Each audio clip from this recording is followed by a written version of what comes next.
The over-under is one of the most common ways to bet on sports, along with the point spread and the money line. But it's unique because instead of backing one of the teams involved in the game, you're simply picking whether the total combined score will go over or under the pregame number that was set by odds makers. Let's explain. When setting the odds on a game, odds makers at sportsbooks will make a projection as to how many points both teams will combine for.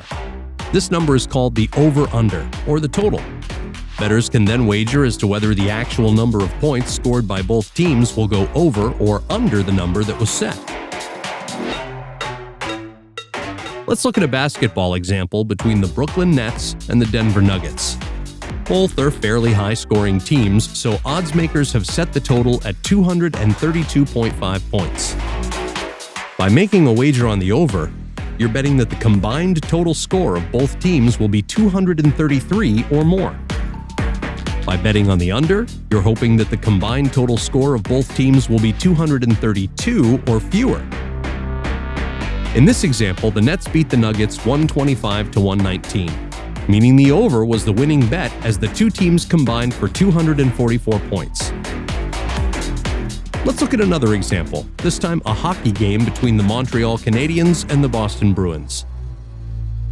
The over-under for this game was set at 6 goals.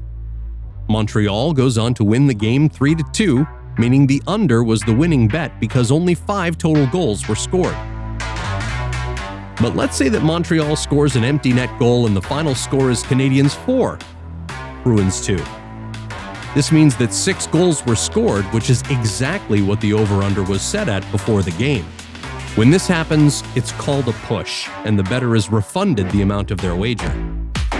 In addition to team sports, the over-under is a very popular bet in individual sports like the UFC, where you can bet on the total number of rounds that the fight will last, and tennis, where you can bet on the total number of games to be played. Learn more about the over-under with Covers.com.